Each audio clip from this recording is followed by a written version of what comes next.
Bismillahirrahmanirrahim. Ila hadratin Nabi Mustafa Muhammad Rasulullah sallallahu alaihi wasallam. Ila hadrati Syekh Ahmad bin Muhammad Al-Tijani radhiyallahu anhu. Ila hadrati Syekh Syamsuddin Mahmud Al-Hasan Al-Tijani radhiyallahu anhu. Ila hadrati Syekh Ahmad Al-Khairi Al-Randi Al-Tijani radhiyallahu anhu. Wa jami khalifatihi wal muqaddamihi wa ikhwanihi wa ahbabihi min at-tariqati Tijani radhiyallahu anhum ajma'in. ببركة النبي المصطفى محمد رسول الله صلى الله عليه وسلم. الفاتحة. أعوذ بالله من الشيطان الرجيم. بسم الله الرحمن الرحيم. الحمد لله رب العالمين الرحمن الرحيم مالك يوم الدين. إياك نعبد وإياك نستعين. اهدنا الصراط المستقيم صراط الذين أنعمت عليهم غير المغضوب عليهم ولا الضالين. آمين. اللهم صل على سيدنا محمد الفاتح لما أخلق والخاتم لما سبق ناصر الحق بالحق والهادي إلى صراطك المستقيم وعلى آله حق قدره ومقداره العظيم. الحمد لله لا نعم الله. الحمد لله لا بركة الله. الحمد لله في نعمات في الطريقة التجانية. الحمد لله رب العالمين. Bismillahirrahmanirrahim. Wa ta'alluman ilman yusahhihu ta'ah wa aqidatan wa muzakki al-qalbi skula. Hadhihi thalathatu faradu 'aini fa'arifan fa'mal biha tahassul najatun wa'tilah. Sungguh pelajarilah ilmu yang bisa meluruskan ibadah, akidahmu, dan ilmu yang bisa membersihkan hatimu. Ketiga ilmu ini hukumnya fardu ain. Sungguh ketahuilah dan amalkanlah. Pelajarilah, tekunilah, dan istiqomahkanlah. Maka engkau akan mendapatkan keselamatan dan kemuliaan. Ini adalah ungkapan sebuah syair di dalam kitab Kifayatul Atqiyah, yang mana ini memulai ngaji kita di dalam kitab As-Surrah ini. Sahabat Lakasatri yang semoga kita semua ini dirahmati oleh Allah Subhanahu wa taala.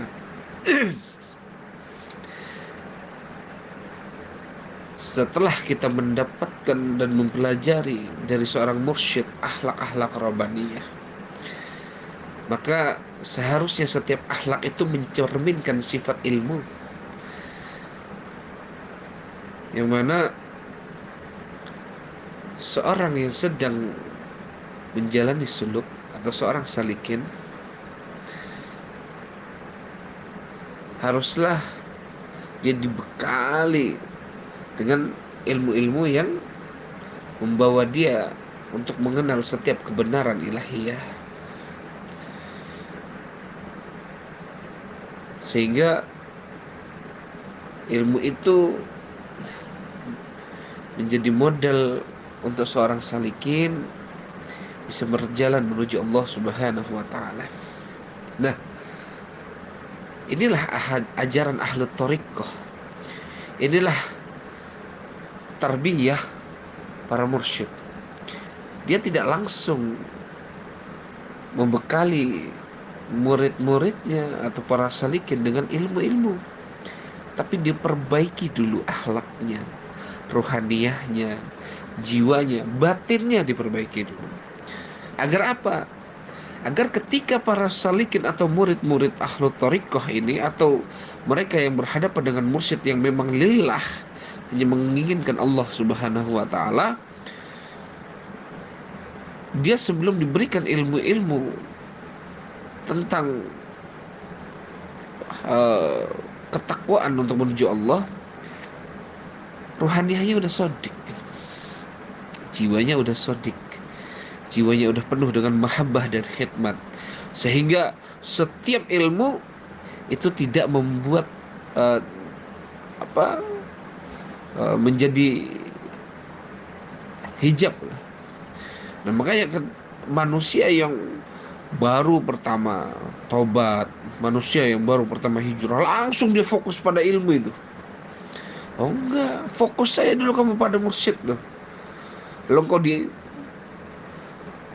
dididik batinmu untuk sebelum mendapatkan ilmu. Sejatinya ya, ketika seorang mursyid mendidik batin, ya itu ilmu juga. Hakikat ilmu itu juga. Tapi ilmu, ketika konsep ilmu secara zahir diberikan kepada orang yang memang batinnya masih bobrok, maka dia tidak akan pernah bisa memegang cahaya keilmuan. Makanya adab itu lebih utama daripada ilmu.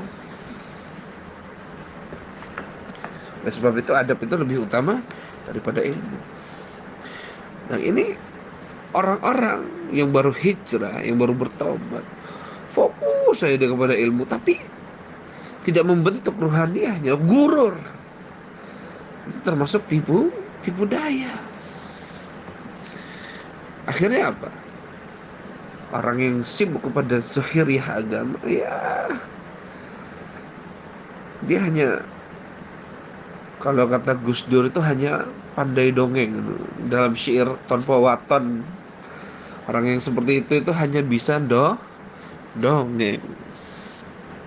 Oleh sebab itu penting ilmu agama itu didasari dengan hati yang halal, ya hati yang bersih lah, jiwa yang sodik.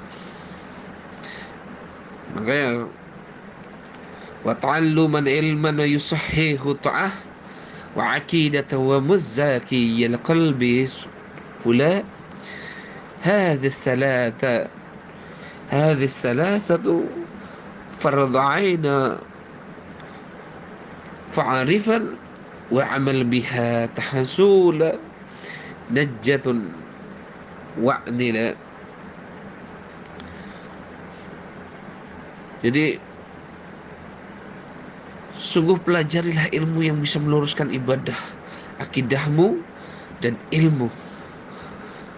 Jadi pelajarilah ilmu yang bisa meluruskan ibadahmu, akidahmu, dan ilmu yang bisa membersihkan hatimu. Kenapa para ulama sufi menjelaskan hal ini? Karena kebanyakan manusia ketika telah mendapatkan ilmu lalu dia mengamalkan sesuai hawa nafsunya tuh. Maka ilmu itu belum bisa meluruskan ibadahnya, walaupun secara teks dia sesuai dengan apa yang tertulis. Akhirnya tanpa bimbingan seorang mursyid, akidahnya melenceng. Lalu ilmu itu bukan membersihkan hatinya, tapi menambah noda dan kotoran hatinya, sehingga orang itu merasa lebih baik daripada saudaranya yang lain, merasa lebih suci daripada saudaranya lain, merasa lebih bertauhid daripada saudaranya yang lain. Makanya ahlu thariqah itu berkata, orang yang syirik itu adalah orang yang selalu merasa bertauhid, sedangkan orang yang terus bertauhid di hadapan Allah, selalu dia merasa di dalam dirinya dia masih syirik kepada Allah. Dia selalu merasa syirik kepada Allah.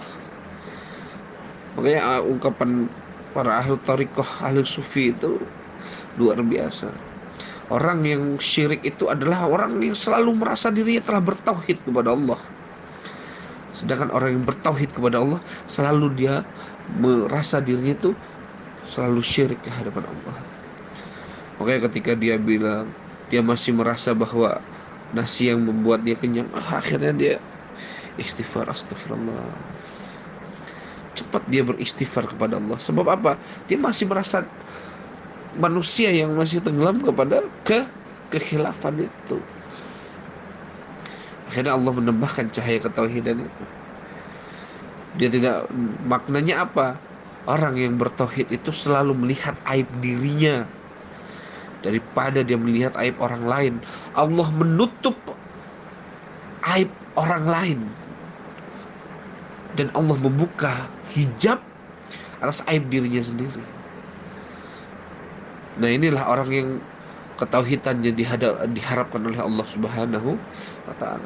Tapi kalau dia ilmunya banyak, dia sibuk hanya melihat aib orang lain, walaupun dia memakai pakaian ulama, sejatinya rohani dia iblis. Itu enggak kata aneh itu. Itu kata para ulama. Makanya untuk mencapai ridho Allah dan Rasulnya, bagi orang yang suluk di jalan Allah diwajibkan mempelajari ilmu yang bisa meluruskan ibadahnya, yaitu ilmu yang menerangkan tentang apa tata cara bersuci, sholat, puasa, haji, dan muamalah. Nah, ilmu yang mengatur tata cara beribadah semacam itu disebut dengan ilmu fikih seperti kita fahami. Dimana seperti ungkapan itu eh, Syekh Ibnu Ruslan, yaitu apa? Wa kullu man bi ghairi ilmin ya'malu a'maluhu mardudatun la tuqbalu. Setiap orang yang beramal dengan tanpa ilmu, maka amal-amalnya ditolak, tidak akan diterima oleh Allah Subhanahu wa taala. Jadi penting kita mengetahui ilmu, karena orang yang mengamalkan sesuatu maknanya apa? Nggak lurus dia ibadahnya. Bukan berarti dia mendapatkan ilmu dari Facebook, dari kitab. Enggak, engkau mendapatkan itu dari seorang ulama yang jiwanya usul di hadapan Allah Subhanahu wa taala, bukan dari Facebook, bukan dari ceramah yang hanya model nguping. Enggak, engkau harus punya seorang sosok guru yang membuat istiqomahan bersuhbahmu itu untuk menuntut ilmu di jalan Allah itu dengan konsep yang daiman, itu terus menerus, sehingga ilmu itu tertata rapi. Kalau kita nggak punya guru, dengar ceramah sana, dengar ceramah sini, dengar ceramah sana, babnya itu berbeda-beda. Akhirnya apa? Akhirnya tertanam tuh seorang santri yang memang seperti itu. Akhirnya apa? Dia masih mudah meragukan tuh. Ibaratnya apa? Ya udah, dia hanya melihat kebenaran hanya pada satu hal dan satu lisan. Sedangkan mahabbah itu letaknya di jiwa, di batin, tapi dia letakkan di zahir. Sedangkan orang yang dia ikuti belum tentu bermarifat kepada Allah. Akhirnya apa? Kita lihat aja santrinya, bagaimana dia menghadapi kehidupan. Mudah terguncang. Bagaimana dia menghadapi kehidupan? Mudah mengeluh. Tapi kalau gurunya benar-benar bermarifah, maka ketauhidannya kuat. Dia sadar bahwa semua hidup, mati, jodoh, rezeki, maut itu semua telah diatur oleh Allah Subhanahu wa taala. Dia nggak memusingkan apa yang telah dijamin oleh Allah, tapi dia memusingkan apa yang belum dijamin oleh Allah. Apa? Akhiratmu. Seorang santri yang benar-benar memiliki guru yang usul, dia akan lebih memusingkan sesuatu yang belum dijamin oleh dia, yaitu apa? Akhiratnya. Lah kita dunia itu udah dijamin, kita masih musingin. Coba kalau Allah nggak menjamin kehidupan dunia buat kita, misalnya mungkin kita bacok-bacokan, bunuh-bunuhan. Dunia aja udah dijamin aja, kita masih bacok-bacokan, bunuh-bunuhan untuk mencari dunia. Kita masih ngeluh itu kepada Allah. Sedangkan dunia udah dijamin. Coba kalau kita balik, akhirat dijamin, dunia gak dijamin. Coba antum renungkan, jadikan ini bahan tafakur, dan hasilnya kiaskan pada segala keadaan yang antum jalani dalam kehidupan ini. Bayangkan kalau Allah tidak menjamin dunia ini kepada kalian semua.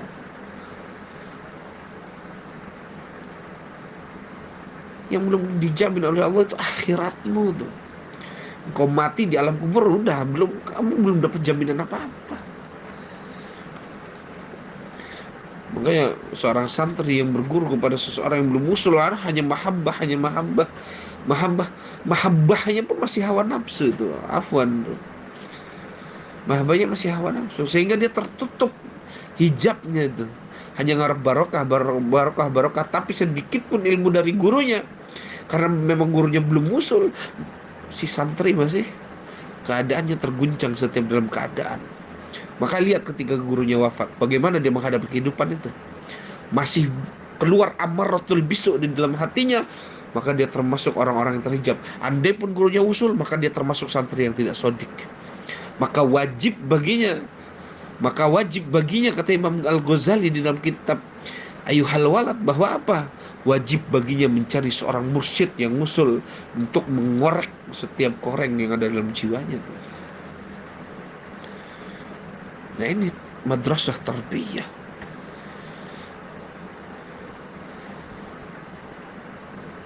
Oleh sebab itu, ilmu itu untuk meluruskan setiap akidahmu, ibadahmu, dan membersihkan setiap kekotoran hatimu. Tapi kalau kamu mengaku telah menuntut ilmu kepada seorang ulama, tapi engkau tidak mencerminkan kiasan ilmu ini, lalu siapa dirimu? Hanya modal santri seorang ulama, lalu engkau berharap Allah membarokahimu, syafaatimu. Bisa jadi setiap keinginanmu itu menjadi gurur dan makrilah di hadapan Allah, walaupun gurumu seorang wali. Kenapa? Karena gurumu usul, tapi jiwamu gak sodik ketika berhadapan dengan dia. Mahabbah dan cintamu hanya mahabbah cinta zuhiriyah, bukan batiniah. Walaupun hatimu berkata, aku mencintaimu wahai syekh, aku mencintaimu wahai kiai, aku mencintaimu wahai ustadz, aku mencintaimu wahai murabiku, aku mencintaimu wahai sayyidil mursyid. Itu hanya guncangan hati. Hati itu terus berbolak-balik, dia nggak tetap. Makanya guru yang ngusul akan bisa memberikan warisan kepada muridnya bila muridnya sodik. Maka di sini kita sadar, kita ini udah belajar ngaji mondok ke sana sini, tapi kenapa engkau menghadapi kehidupan masih terguncang di hadapan Allah? Lalu kemana ilmu yang kau pelajari dari gurumu? Maka kata Imam Ghazali, wajib orang seperti ini untuk mencari mursyid, untuk mengorek setiap koreng hatinya. Dan sebab itu, mencari ilmu untuk meluruskan akidah serta membersihkan hatinya itu menurut Imam Ibn Ruslan itu wajib. Di dalam kitab Kifayatul Adqiyah. Agar apa? Agar akidahnya sesuai dengan akidahnya ahlul al-haq, yaitu akidah ahlut thariqah, ahlul sunnah wal jamaah. Dan agar tidak terjerumus ke dalam akidah-akidah yang sesat seperti Mu'tazilah, Jabariyah, Syiah, Wahhabiyah, dan sebagainya. Makanya orang yang masih mengeluh tentang keadaannya kepada Allah ketika di dunia, belum ahlul sunnah wal jamaah itu. Lisannya aja hanya butuh pengakuan. Tapi pantas nggak diri kita ini disebut dengan ahlul sunnah wal jamaah? Dengan keadaan aja kita masih terguncang. Makanya paham itu 20 sifat wajib Allah itu dalam kitab Tijan Darori itu. Puyang-puyang. Makanya warisan cahaya ketauhidan itu ada di dalam jiwa setiap mursyid. Datangin gudangnya, bukan baca untayan kata yang dia tulis, tapi datangi gudang rohaniahnya. Dengan apa? Dengan khidmat dan mahabbah kita sebagai seorang murid yang sodik, terus berprasangka baik kepada Allah, sehingga kita mampu berprasangka baik kepada setiap makhluknya, terutama kepada seorang mursyid. Karena ketika kita mendatangi seorang mursyid, tidak ada mulai zaman Imam Hasan Al-Basri sampai sekarang orang yang mendatangi setiap mursyid, tidak ada yang tidak diuji dengan basyariahnya. Tidak ada yang tidak diuji dengan basyariahnya. Kau datangi mursyid ini, tingkahnya aneh, bahkan kita ngomong, gak pantas dia jadi mursyid. Kita datang mursyid ini tingkahnya aneh. Mursyid itu bukan nabi, bukan rasul, bukan malaikat yang bersih dari setiap dosa. Enggak. Mereka itu manusia yang memang Allah berikan fitrah kekhilafan. Khilaf dan taat itu fitrah manusia. Jangan lihat engkau basyariahnya atau zahiriahnya, tapi engkau ambil saja, sibuk mengambil ruhaniyahnya. Makanya ada kisah itu dari apa, guru kami Al-Arifur Rahma Waziratul Hikmah, Syaikhun Ahmad Al-Khairi. Ada seorang guru, dia yang ngaku makrifat. Dia ngaku makrifat, dia ngaku dirinya wali, padahal sedikit pun dia tidak sampai kepada makom makrifat dan kewalian. Karena saking sodiknya jiwa seorang murid, ya, dia datang itu, Syekh, lalu berkata, aku ingin berguru kepadamu. Oh ya, boleh. Ngaku-ngaku makrifat, ngaku-ngaku wali, diajarin, tapi muridnya sodik. Dia lihat gurunya kok aneh, enggak, dia terus berprasangka baik, dia ikutin apapun yang disuruh gurunya. Setelah 15 tahun, ya, setelah 15 tahun, atau di dalam hikayat yang lain 20 tahun, beliau sampai itu pada makom kewalian. Lalu di zaman itu ada wali Allah yang wafat. Allah mengangkat muridnya ini menjadi penggantinya sementara wali itu. Lalu Allah buka semua hijab dan Allah beri dia kefutuhan. Lalu suatu ketika dia jumpai gurunya, dia melihat bahwa di dalam dada gurunya ada belatung dan bau busuk. Lalu dia berkata, ya Syekh, aku mohon maaf. Hari ini aku menyaksikan dadamu itu penuh belatung dan busuk. Sungguh perkara ini pahit bila kuberitahukan kepada dirimu. Tapi inilah kebenaran yang Allah sedang berikan kepadaku. Aku mohon maaf atas apa yang kuucapkan kepadamu, Syekh. Karena jiwa murid yang sodik, Allah kasih itu cahaya kepada si guru. Akhirnya apa guru itu? Dia menangis, bertobat, hancur hatinya. Akhirnya dia sujud, memohon ampun kepada Allah Subhanahu wa taala dengan penuh kerendahan hati dan ketulusan hati. Akhirnya sebab hal itu Allah angkat gurunya pun menjadi seorang wali Allah. Akhirnya gurunya mendapatkan kefutuhan dan kewalian dan kemarifatan sebab kesodikan jiwa seorang murid. Makanya kita mendatangi seorang mursyid, udah, gak usah tengok sana, gak usah tengok sini, gak usah lihat sana, gak usah lihat sini. Udah fokus saja kepada mursyid. Karena ketika engkau mendatangi mursyid, itu bukan wilayah tolib seperti engkau di pesantren atau di majelis taklim atau di madrasah, yang sehingga engkau membutuhkan banyak guru. Enggak, engkau bukan di wilayah tolib, engkau di wilayah murid, sehingga engkau nggak bisa nengok sana nengok sini. Kalau kita kalau kita menginginkan suluk untuk berjalan menuju pengenalan kepada Allah Subhanahu wa taala atau ma'rifatullah, engkau nggak boleh lihat sana lihat sini. Nggak bisa kita nengok kanan nengok kiri, nggak bisa. Kita harus terus fokus kepada hanya satu guru. Bukan berarti kita meninggalkan guru-guru kita yang lama, enggak. Tapi ini adalah bentuk khidmat dan mahabbah. Engkau ambil semua cintamu dari gurumu yang lama, engkau letakkan kepada satu guru, seorang mursyid ini. Sehingga apa? Guru-gurumu yang sebelumnya Allah muliakan sebab kesodikan jiwamu itu kepada seorang yang mengenal Allah Subhanahu wa ta'ala. Begitu.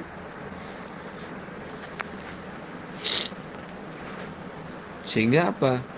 Sehingga ilmu-ilmu dari guru-guru sebelumnya itu Allah wariskan kepadamu, dan rahasia-rahasia dari gurumu yang ada di hadapanmu itu, yaitu seorang mursyid, juga Allah wariskan kepadamu. Betapa dahsyat, luar biasanya khidmat dan mahabbah bila kita memiliki jiwa yang sedih. Makanya mempelajari ilmu untuk meluruskan akidah, membersihkan hati dan meluruskan ibadah, itu hukumnya wajib agar kita benar-benar itu berjalan di dalam wilayah ahlul sunnah wal jamaah. Makanya ketiga macam ilmu itu Di dalam kitab Asy'ariyah, di dalam kitab Asy'ariyah itu ilmu-ilmu syar'i dan yang mana hukumnya itu fardu ain, itu untuk dipelajari dan diamalkan oleh setiap orang yang mukallaf. Bagi orang yang sudah mengerti ketiga macam ilmu di atas, kemudian tidak mau mengamalkannya, maka ia tergolong orang-orang yang celaka. Nah, kita udah masuk toriko, mengenal seorang mursyid, lah kita nggak mau tuh mempelajari itu.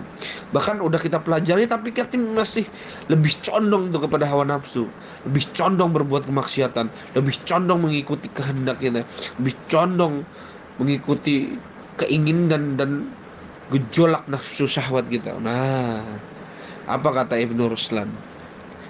Fa'mal walau bil usyri kazzakati tahruj bi nuri ilmi minat tulmat fa'allimu bi ilmihi lam ya'malan mu'adzabun min qabli abidil wasani.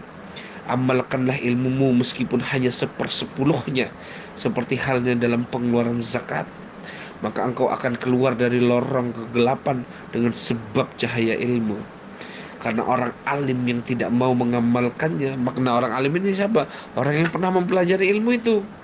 Maka dia yang tidak mau mengamalkan ilmu yang telah dia pelajari akan disiksa sebelum para penyembah berhala itu disiksa.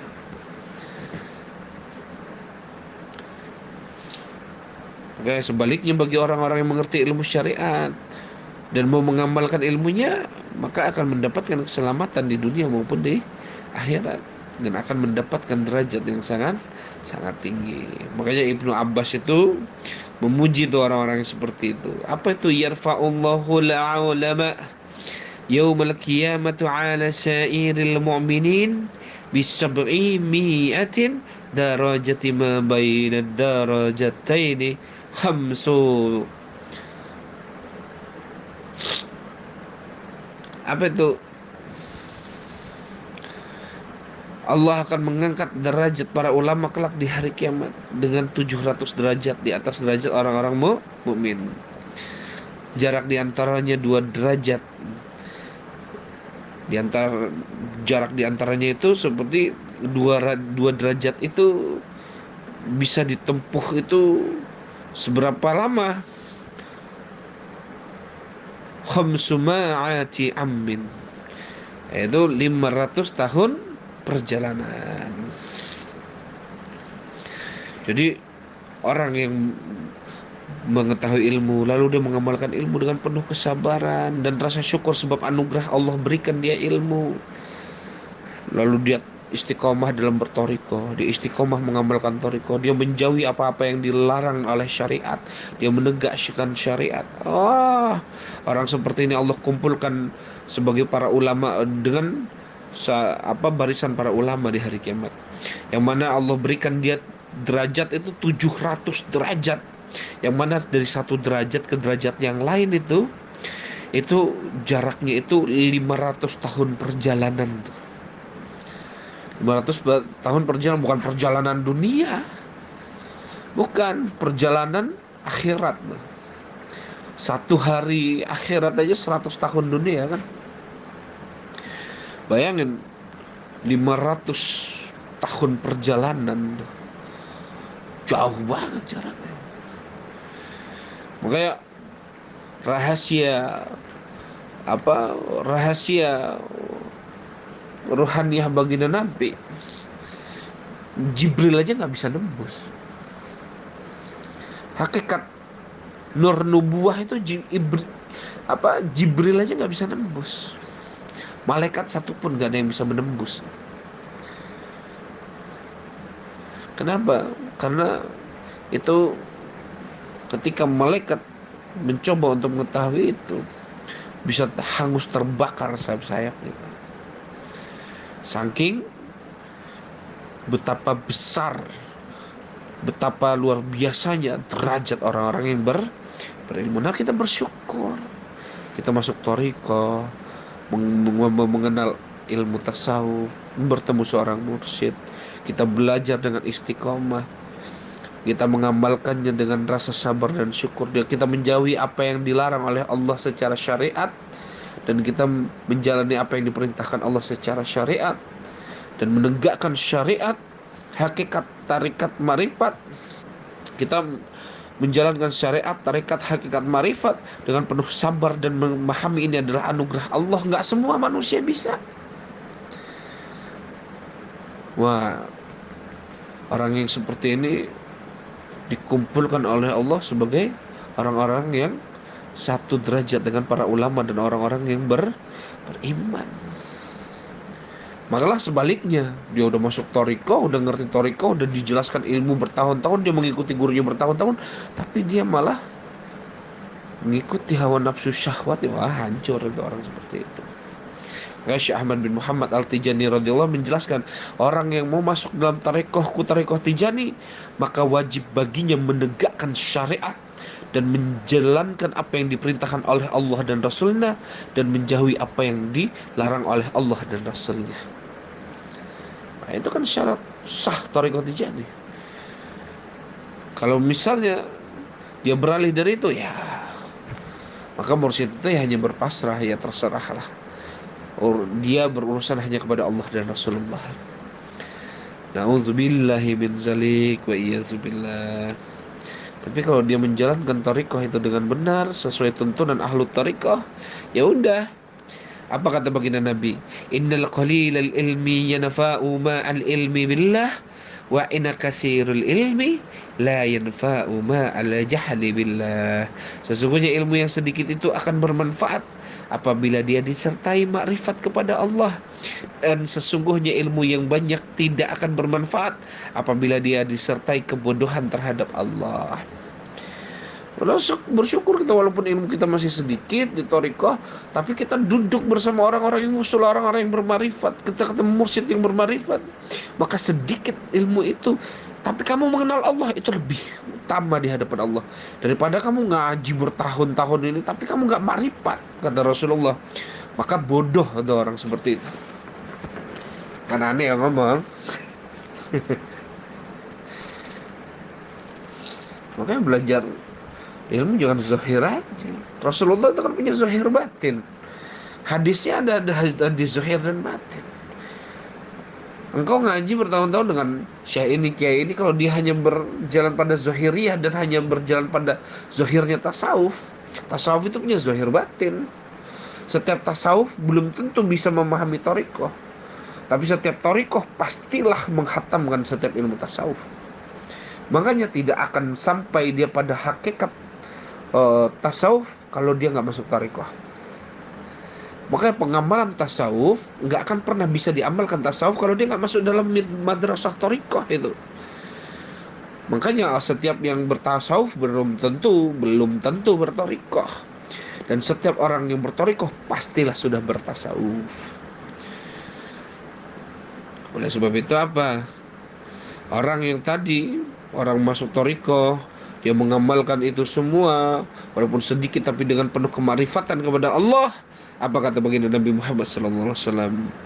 Yastaghfiru lil alami ma fis samawati wal ard. Makhluk yang ada di langit dan di bumi memohon ampun untuk orang yang seperti itu. Kita bersyukur kita masuk dalam thariqah Tijani. Allahumma syurna fi zumrati bil faid Tijani wa amidna bi madadi khatmul awliya il kitmani.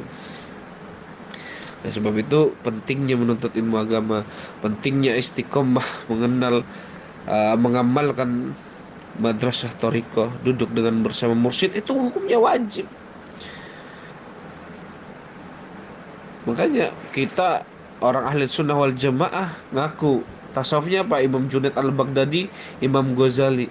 Tapi kita nggak paham tuh bagaimana perjalanan rohaniah mereka. Bohong itu masih. Walaupun nyantrennya 20 tahun, walaupun ikut majelis taklim 20 tahun, ikut madrasah ilmi 20 tahun, tapi nggak selesai di dalam hal rohaniah.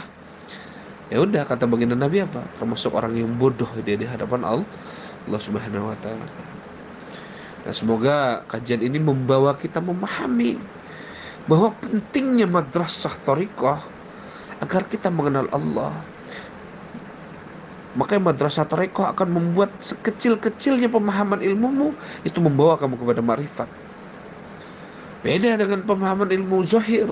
Ulama-ulama zahir, kamu harus ngaji yang banyak. Tapi walaupun sekecil-kecil ilmumu di wilayah zahir, itu hanya untuk membesarkan hawa nafsumu, egomu, sehingga engkau terus terguncang dalam kehidupan. Dan sebab itu, sahabat langkah santri, yuk, kajian ini membuat kita sadar bahwa pentingnya kita hadir di majelis tarekoh, masuk ke dalamnya, mengamalkannya. Nggak mesti Tijani, mau Sajiliyah, tarekoh Qadiriyah, tarekoh Naksabandiyah, Rifaiyah, Naksabandiyah, khair. Nggak mesti Tijani. Anak Al-Fakir Ahmad Ar-Rafiq di sini mengajak antum semua masuk tarekoh. Nggak mesti Tijani, yang penting antum bertarekoh, antum punya mursyid. Kalau antum udah masuk dalam tarekoh, antum harus punya jiwa yang shadiq, yang hak, yang penuh dengan husnuzon kepada syekh antum. Dan jangan antum tengok kanan kiri lagi kalau udah masuk tarekoh. Kenapa? Karena madrasah tarekoh bukan madrasah tolib. Walaupun di madrasah di pesantren di situ antum dianggap murid, tapi tetap di wilayah para ulama antum tolib. Karena murid itu di dalam kajian setiap ulama salaf dan ulama khalaf yang memang sampai kepada Allah, seperti Imam Ghazali, Imam Junaid Al-Baghdadi, terus Imam gurunya apa Imam Al-Ghazali, Imam Ali Al-Khawais, terus Imam Ali Al-Haramain, itu semuanya yang disebut murid itu adalah orang yang menginginkan Allah.